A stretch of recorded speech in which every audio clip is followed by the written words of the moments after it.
आपणचा विषय हार्ड. आपांचं वार आहे मधुआपा. आपल्या शाहू आघाडीचे पॅनल प्रमुख बंटी पाटील साहेब व केपी साहेब यांच्या नेतृत्वाखाली आमचे जिरपीचे उमेदवार उज्ज्वला मधुकर देसाई व पंचायत समितीचे उमेदवार अरुण आबासो भोसले सरकार यांची उमेदवारी ह्या नेतृत्वाने दिलेली आहे. यांचा विजय हा पक्का आहे आणि यांचं चिन्ह रिक्षा आहे. शिवशाही आघाडीचा विषय नाही, त्यात काय बदल नाही. काय एवढे काय निष्ठा आहे तुमची?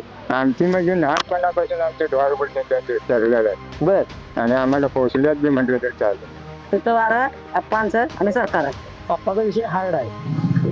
बर, पप्पाच्या विषयी काय लोकमत चांगलं आहे सगळ्यांचं. पप्पा 100% बसला चांगला आहे. गोरगरीबाचा आहे आणि बहुमताने निवडून द्या. जनता कोणाच्या पाठीची आहे? शिवशाहू. हो, 100%. मधुआप्पा देसाई त्यांनी जिल्हा परिषदला 2 वेळा पद ठेवलं. त्यावेळेला गावातील रस्ते, पाणवठा, घाट, रस्ते, पाण्याची सोय यासाठी कोणी गावासाठी बरेचसं भरीव काम केलेलं आहे. आणि त्याच माध्यमातून आज सुद्धा आणखीन 10 वर्षे त्यांना जर संधी मिळाली, पुढची 5 वर्षे तर बरं होईल.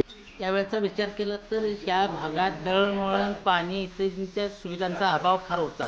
त्यावेळी पहिल्यांदा मधुआप्पा देसाई निवडून आल्यानंतर या भागातलं दळणवळणाचं काम आणि प्रत्येक ग्रामपंचायतीनं पाणी पुरवठा काम करण्याचं काम हे हिरिरीने त्यावेळी मधुआप्पा देसाईंच्या माध्यमातून झालेलं आहे. त्या आता आप्पांचेच वर्चस्व राहणार आहे काय तरी ह्या म्हणजे सुरुवातीपासून आप्पाने नळ पाणी योजना ग्रामीण भागात या रस्ते वेस्ते वगैरे सगळे त्यांनी सुरुवात केलेली आहे आणि त्यांनी चांगल्या प्रकारे काम केलेलं आहे. आता त्यामुळं त्यांनाच आपण आता निवडून देणार आहे आणि त्यांचाच विजय होणार आहे.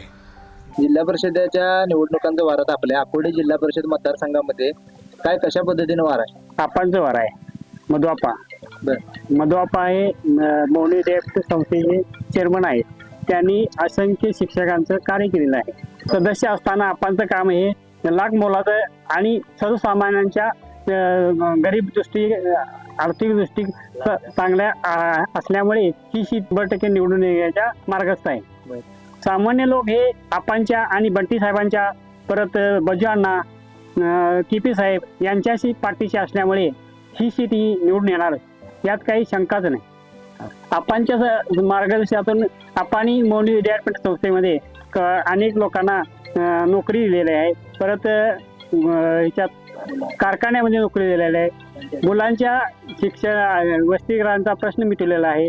या मतदारसंघामध्ये तुम्हाला काय वाटतंय सध्या कोणाची हवा आहे? आता सध्या आपल्या शाहू आघाडीचे पॅनल प्रमुख बंटी पाटील साहेब व केपी साहेब यांच्या नेतृत्वाखाली आमचे जिरपीचे उमेदवार उज्ज्वला मधुकर देसाई व पंचायत समितीचे उमेदवार अरुण आबासो भोसले सरकार यांची उमेदवारी ह्या नेतृत्वाने दिलेली आहे. यांचा विजय हा पक्का आहे आणि यांचं चिन्ह रिक्षा आहे. शिवशाही आघाडीमध्ये जे नेते मंडळी आहेत आमचे बंटी साहेब आणि केपी साहेब यांच्याकडे सहकाराचं जाळ आहे आणि सहकारामुळं त्यांचं पाळेमुळं भरपूर आहे. सहकारामुळं एखाद्या माणसाला रोजगार देऊ शकतात, एखाद्या माणसाचं काम करू शकतात. हे त्यांचे एक जमेची बाजू आहे. त्यांचे आता त्यांनी गेली 5-10 वर्ष पहिले जिरपी त्यांनी केलेली आहे आणि त्यांनी सहकारामध्ये बी त्यांचं काम चांगलं आहे. परत त्यांचं शिक्षण संस्थेमध्ये मौनी विद्यापीठामध्ये आता ते विश्वासीय आहेत, अध्यक्ष आहेत, तिथं सुद्धा त्यांचं आप्पांचं काम चांगलं आहे आणि त्यांचा जनसंपर्क आहे आणि पार्टी आहे, त्यामुळे त्यांचं काम चांगलं आहे. 1992 साली त्यांनी पहिल्यांदा पंचायत समिती लढवली होती. त्यावेळी तेव्हापासून ते कार्यरत आहेत आप्पा आणि जनसंपर्क आहे त्यांचा.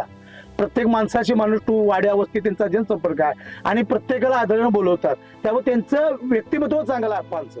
या मतदारसंघात एकीकडे मोठे पक्ष, सत्तेत असणारे पक्ष विरुद्ध शिवशाहू आघाडी अशी लढत होते. काय वाटतंय तुम्हाला, कशा पद्धतीने लढत होणार? शिवशाहू आघाडी 100%. काय कारण आहे या मागचं, तुम्हाला काय वाटतंय? त्यांचं उद्देश चांगला आहे तसं त्यांचं. आप्पांचं काम कसं आहे? आप्पाचं काम चांगलं आहे. आप्पाचं काम चांगलं आहे. सगळ्या गोष्टीला कोणत्याही अडी अडचणला सगळ्याला आप्पा पुढे असते. कुठल्या अडी अडचणला पुढे जाऊन सगळ्यांनी सहकार्य करायला आप्पा असतात. आप्पांची काही अडचण नाही. आणि या गावात म्हणजे या काही वर्षापूर्वी ते सुद्धा जिल्हा परिषद पंचायत समितीला सदस्य राहिलेले आहेत. त्या माध्यमातून कसं काम झालं? या काम चांगलं झालं त्यांचं. त्यांनी प्रत्येक गावाला निधी देऊन हे करून कामं चांगली केलं आप्पांनी. काय कशा पद्धतीने वार आहे गावात? मधुआप्पा मतदान बघा. मधुआप्पा देसाई बर. त्यांनी जिल्हा परिषदला 2 वेळा पद भूषवलं. त्यावेळेला गावातील रस्ते, पाणवठा, घाट, रस्ते, पाण्याची सोय यासाठी कोरडे गावासाठी बरेचसे भरीव काम केलेलं आहे. आणि त्याच माध्यमातून आज सुद्धा आणखी 10 वर्षे त्यांना जर संधी मिळेल, 25 वर्षे, तर बरं होईल. आप्पा हे जाणकार उमेदवार आहे. फार पूर्वीपासून त्यांनी राजकारणामध्ये मोठा सहकार वाटा आहे. आणि इतर राऊंड म्हणजे कारखान्यामध्ये, इतर या ठिकाणी किंवा खेड्यापाड्यातनं त्यांचं चांगलं सहवास आहे. त्यामुळं मोठं सहकार्य त्यांना मिळणार सगळ्यांचा आपल्या वाडी वस्तीतनं. विद्यापीठात त्यांचं चांगलं वजन आहे. तिथं लोकांशी संबंध कसे आहेत गावातल्या? गावातल्या लोकांचा संबंध चांगला आहे, अतिशय चांगला आहे. जनसामान्य माणसांशी जनमानसाची सामानशी सगळ्याच धरूनच त्यांचा गाडा चालू आहे. आपल्या ह्या मशिवा गटातनं त्यांचंच वारं जास्त आहे. त्यामुळं येणारच ते निवडून अगदी 100%. परिसरातील घडामोडी जाणून घेण्यासाठी आत्ताच चॅनलला सबस्क्राईब करा आणि बेल आयकॉन क्लिक करायला विसरू नका.